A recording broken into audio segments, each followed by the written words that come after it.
Good evening बच्चों आज हम करेंगे कंपेयरिंग क्वांटिटीज़ का लेक्चर 2 और आज हम करेंगे एक्सरसाइज 9.1 फ्रॉम पियर्सन। एक्सरसाइज 9.1 में है first question, calculate the percent increase और decrease in each of the following cases. हमें इन केसेस में बताना है कि क्या परसेंट में इंक्रीज़ हुआ है या फिर क्या परसेंट में डिक्रीज़ हुआ है। जैसे फर्स्ट क्वेश्चन है इसका, बोला profit of a company increases from 50,000 to 80,000। किसी कंपनी का जो प्रॉफिट है वो 50,000 से 80,000 इंक्रीज़ हुआ है, तो हमें यहाँ पर इंक्रीज़ परसेंट निकालनी है। तो बेटा देखिए, इंक्रीज़ परसेंट हो या डिक्रीज़ परसेंट हो, दोनों के लिए बिल्कुल सेम ही फॉर्मूला है। इंक्रीज़ परसेंट इक्वल्स टू, सबसे पहले आपको यहाँ पे देखना है कितना इंक्रीज़ हुआ है। तो 50 था 80 हो गया, तो 30 इंक्रीज़ हुआ है, 30,000। ठीक है, कितने से इंक्रीज़ हुआ है? 50,000 से। तो 50,000 को अपॉन में लिख देंगे इनटू 100 और बाहर परसेंटेज का साइन। तो इस तरीके से आप इंक्रीज़ परसेंट निकाल सकते हैं। सबसे पहले आपको देखना है दोनों का डिफरेंस कितना है। जैसे 50,000 था 80,000 हो गया, तो कितना इंक्रीज़ हो गया, ऊपर आ जाएगा। ठीक है, दूसरा है पहले कितना था, 50,000 था, वो अपॉन में आएगा और इनटू 100, और उसके बाद अब इसे सॉल्व कर देंगे। तो ये हमारा 60% इंक्रीज़ हो गया है। ठीक है, बिल्कुल सेम ही डिक्रीज़ के लिए निकालना है। ठीक है, तो बिल्कुल सेम क्वेश्चन है इसके सारे। इसके बाद इसका क्वेश्चन नंबर 2, इसके बाद आप देखिए इसका क्वेश्चन नंबर 2। क्वेश्चन नंबर 2 में बोला है the sale in a machine medicine shop increase 60,000 per day. एक मेडिसिन शॉप पे जो सेल है वो इंक्रीज़ होती है 60,000 पर डे। हर दिन में 60,000 वो इंक्रीज़ हो जाती है पर डे। ओके, बोला है इन 2017 टू 82,500 पर डे इन 2018। तो 2017 में वो 60,000 पर डे थी, और वो 2018 में आके 82,500 हो गई पर डे। तो find the percent increase in the sale. तो परसेंट इंक्रीज़ बताना है हमें सेल में।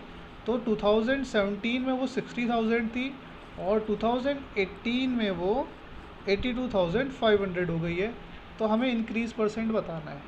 अगर वो डिक्रीज़ बोलता तो भी हम बिल्कुल सेम करते। तो इंक्रीज़ परसेंट इक्वल्स टू, दोनों को सब्ट्रैक्ट करेंगे, 82 में से 60 गया तो 22,000 रुपये वो इंक्रीज़ हो गई है, और पहले कितनी थी 60,000, तो 60,000 से डिवाइड कर देंगे। ठीक है, तो कितना परसेंट इंक्रीज़ हुई है, 22,000, और पहले कितनी थी 60,000, इससे हम डिवाइड कर देंगे और फिर ये ज़ीरोज़ कैंसिल आउट हो जाएगी सारी की सारी। अब हमारे पास आ चुका है 225/6। इसको हमने 3 से डिवाइड किया, 3 2 ज़ा 6, 3 7 ज़ा 21, 3 5 ज़ा 15। तो आंसर है 75/2। इसको आप डिवाइड करेंगे पॉइंट में तो 37.5% आंसर आ जाएगा। तो ये था हमारा क्वेश्चन नंबर 2। क्वेश्चन नंबर 3 भी बिल्कुल सेम है। ठीक है, इसमें डिक्रीज़ परसेंट निकालना है। नाउ हम इसमें आगे बढ़ते हैं एक्सरसाइज में। क्वेश्चन नंबर 4, क्वेश्चन नंबर 4 देखिए अभी। क्वेश्चन नंबर 4 है हमारा,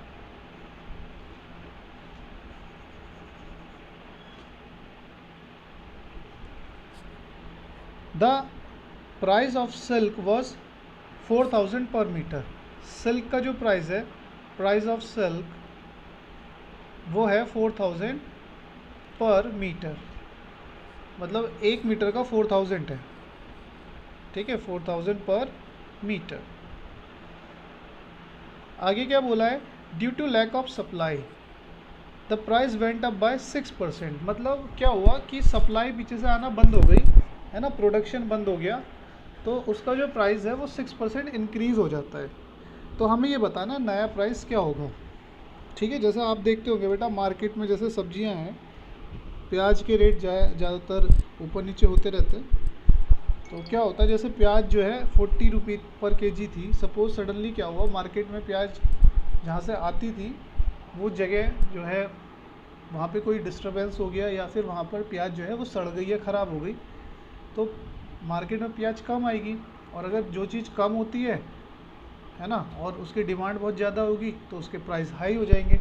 तो यहाँ भी बिल्कुल सेम है। सिल्क जो है 4000 पर मीटर थी, है ना, और वो सप्लाई उसकी आना बंद हो गई, तो उसके प्राइस जो है वो 6% बढ़ गए। तो हमें ये बताना उसका न्यू प्राइस क्या होगा। तो यहाँ पे बहुत ही सिंपल तरीके से हम करेंगे, new price of silk, new price of silk. तो बस आप इसका 6% निकाल लीजिए, 4000 का 6%, है ना, 6% मतलब अपॉन 100 ऑफ 4000। दोबारा से एक बार लिख देते हैं, यहाँ पे पूरा लिख देते हैं, 6% लिख देते हैं। तो 4000 का 6% वो इंक्रीज़ हो गई, तो कितना हो गया, 6/100 इंटू 4000, 00 से 00 कैंसिल, मल्टीप्लाई किया तो ये आ गया 240 रुपी। 240 रुपी वो इंक्रीज़ हो गई है। तो न्यू प्राइस कितना हो गया,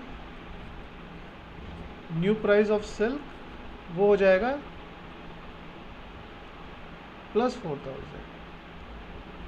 तो यहाँ पर आ जाएगा हमारा 4240। एक तरीका तो ये है, ठीक है, थोड़ा सा रुक जाइए, एक तरीका तो ये है ना, कि न्यू प्राइस में न्यू प्राइस निकालने के लिए क्या करेंगे, जो पहले वाला प्राइस था उसमें पहले वाले प्राइस का 6% ऐड कर देंगे, है ना। पहले वाले प्राइस का 6% इंक्रीज़ हो गया है, तो न्यू प्राइस में पहले वाले प्राइस का 6% ऐड कर दिया। तो सॉल्व करके यहाँ क्या, एक तरीका तो यह है।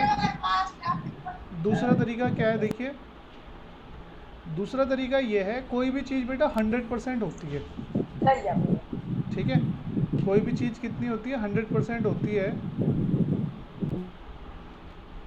ठीक है। अब हमें क्या बोला गया, 6% उसका इंक्रीज़ हो गया, तो 100 का 6%, 100 में 6 ऐड कर देंगे तो ये हो जाएगा 106% ऑफ किसका, 4000। तो 106% ऑफ 4000 निकाल दीजिए तो भी आपका आंसर सेम आएगा, ठीक है। आप याद रखिए, कोई भी चीज़ 100% होती है ना। जैसे मैं बोलूँगा ग्लास ऑफ वाटर पूरा भरा है, तो आप कहोगे there is a 100% water in the glass, ठीक। तो जैसे उसका प्राइस 100% जो था वो था 4000, अब उसमें से 6% और ऐड प्लस हो गया, तो 100 + 6 106%। अब यहाँ पे आप इंटू करोगे तो भी आपका वही आंसर आएगा जो पहले आया था, बस आपकी थोड़ी सी कैलकुलेशन और एक स्टेप कम हो गया। देखिए स्टेप पहले यहाँ तक पहुँच रहा था नीचे तक, अभी एक कम हो गया है। तो आपका जो न्यू प्राइस है वो आ चुका है 4240। आप ऐसे भी कर सकते हो, दोनों तरीके हैं, जो इजी लगे उससे कर लीजिए, ठीक है। इसका नेक्स्ट क्वेश्चन भी बिल्कुल सेम है, इसमें प्राइस क्या हो रहा है, कम हो रहा है, तो इसमें 100 में प्लस नहीं करेंगे, 100 में से क्या कर देंगे, माइनस कर देंगे। जिसमें चीज़ कम हो रही है वो माइनस हो रही है, जिसमें चीज़ बढ़ रही है वो प्लस हो रही है, तो यहाँ पर माइनस कर देंगे, ठीक है। तो एक्सरसाइज ये कंप्लीट हो जाती है, इसको प्रैक्टिस कर लीजिएगा। उसके बाद कुछ फार्मूलाज हैं वो हम यहाँ पर लिख लेते हैं, ठीक है, जो अगली एक्सरसाइज में काम आएंगे। तो अगली एक्सरसाइज करने से पहले वो फार्मूला हमें याद भी करने हैं। जैसे कि सबसे पहला फार्मूला है, देखिए बेटा, दो चीज़ें, दो टर्म होती है, एक होती है सेलिंग प्राइस, एक होता है कॉस्ट प्राइस। सेलिंग प्राइस में मतलब होता है कि कोई चीज़ कितने में हमने खरीदी, कॉस्ट प्राइस मतलब होता है कोई चीज़ कितने में हमने बेची। सेलिंग मतलब होता है खरीदना, कॉस्ट, सेलिंग मतलब होता है बेचना, और कॉस्ट प्राइस मतलब होता है खरीदना। सेलिंग प्राइस मतलब कोई चीज़ कितने में हमने बेची, और कॉस्ट प्राइस मतलब कोई चीज़ कितने में हमने खरीदी, ठीक है। तो आप चाहे तो इसको यहाँ पे लिख लीजिए, सेलिंग मतलब सेल, सेल मतलब होता है बेचना, कॉस्ट प्राइस मतलब बाय, बाय मतलब होता है खरीदना, ठीक है। अब आप देखिए ध्यान से, जब आपने कोई चीज़ ज़्यादा रुपए में खरीदी थी और कम रुपए में बेच दी, मतलब ज़्यादा में खरीदी थी कम में बेच दी, तो मतलब आपका कॉस्ट प्राइस ज़्यादा हो गया। तो जब आपने ज़्यादा में खरीद के कम में बेची ना, तो आपको लॉस होगा, ठीक है। जैसे कॉस्ट प्राइस था आपने जितने में खरीदी, सेलिंग प्राइस मतलब जितने में आपने बेची, तो जब आपका कॉस्ट प्राइस ज़्यादा हो जाएगा, ज़्यादा रुपए में खरीदी, सेलिंग प्राइस कम हो जाएगा तो आपको लॉस होगा। उसी के अपोजिट अगर आपने कम में खरीदी और ज़्यादा में बेच दी, मतलब आपने ज़्यादा रुपए में बेच दी, सेलिंग प्राइस एसपी आपका ज़्यादा हो गया, तो जब आपका एसपी ज़्यादा होगा तो आपको प्रॉफिट होगा। ठीक है। तो लॉस निकालने के लिए जो फॉर्मूला है वो है loss equals to cost price ज़्यादा है तो cost price minus selling price, और प्रॉफिट निकालने के लिए जो फॉर्मूला है वो है प्रॉफिट इक्वल्स टू प्रॉफिट ज़्यादा है तो प्रॉफिट माइनस मतलब selling price minus cost price. तो जब आपको प्रॉफिट होगा तो एसपी ज़्यादा हो जाएगा, है ना, तो उसके लिए फॉर्मूला बन जाएगा एसपी माइनस सीपी, और जब आपको लॉस होगा तो सीपी ज़्यादा होगा, उसके लिए फॉर्मूला बन जाएगा सीपी माइनस एसपी। सीपी मतलब कॉस्ट प्राइस, एसपी मतलब सेलिंग प्राइस। तो एक तो फॉर्मूला ये हो गया, ठीक है। ये दो फॉर्मूले बड़े सिंपल से। इसके बाद और दो फॉर्मूले बन जाते हैं, वो भी इन्हीं से बनेंगे। जैसे कि सबसे पहला फॉर्मूला जो बन गया यहाँ से, दूसरा ये फर्स्ट है, ये सेकंड फार्मूला, अब ये थर्ड फार्मूला, उसके बाद फोर्थ फार्मूला। फार्मूला क्या है कि अगर लॉस हो परसेंट पूछा जाए, मतलब लॉस हुआ और आपको बताना कितना परसेंट का लॉस हुआ, तो उसके लिए formula loss upon CP into 100 और बाहर परसेंटेज का साइन। और अगर आपसे बोला जाए आपको कितना परसेंट प्रॉफिट हुआ है, तो profit percent equals to profit upon CP into 100 है। ठीक है। तो ये दो फॉर्मूले हैं, ठीक है ना। ये दो हमारे 4 फार्मूले हो गए एक्चुअली। अभी 2 फार्मूले और है जो आगे हम स्टडी करेंगे, बिल्कुल ऐसे ही हैं वो भी। वो कब यूज़ होने बेटा, वो देख लेते हैं हम कब यूज़ होने हैं। जब आपको लॉस परसेंट दिया हो, सीपी एसपी दिया हो, या दोनों में से कोई एक दिया हो, ठीक है, या तो सीपी दिया हो या एसपी दिया हो, दोनों में से कोई भी एक, और लिख देते बीच में, दोनों में से कोई भी एक गिवन हो, तो हमारे पास फॉर्मूला होता है S P equals to selling price equals to 100 minus loss percent upon 100 into C P. ठीक है, 100 minus loss percent upon 100 into C P. अब कोई भी आपको वैल्यू दी हो, बस आपको यहाँ पे पुट करनी है। अगर एस पी दिया है, सी पी दिया है तो यहाँ पुट कर देंगे, एस पी दिया है तो यहाँ पुट कर देंगे। ठीक है, कोई भी वैल्यू आपको दी है उसे यहाँ पे पुट कर देना है। बस एक ये फॉर्मूला होता है। जैसे लॉस मैंने बताया था 100 में से माइनस होता है बेटा, है ना। लॉस मतलब नुकसान, तो नुकसान तो हमेशा जितने पैसे हैं आपके पास है उसमें से माइनस ही होगा। इसी के अपोजिट अगर आपको क्या हो जाए, प्रॉफिट हो जाए, तो क्या फार्मूला बनेगा, तो एक डिफरेंट फार्मूला बन जाता है। Selling price equals to profit 100 में ऐड होगा तो 100 plus profit percent upon 100 into C P, सब कुछ से बस प्रॉफिट जो है वो ऐड हो जाएगा। तो ये आपके फॉर्मूले हैं जो आपको याद करने हैं, और इन्हीं के बेसिस पे आगे क्वेश्चंस हम करेंगे। आज के लिए इतना ही रखते हैं। थैंक यू बेटा।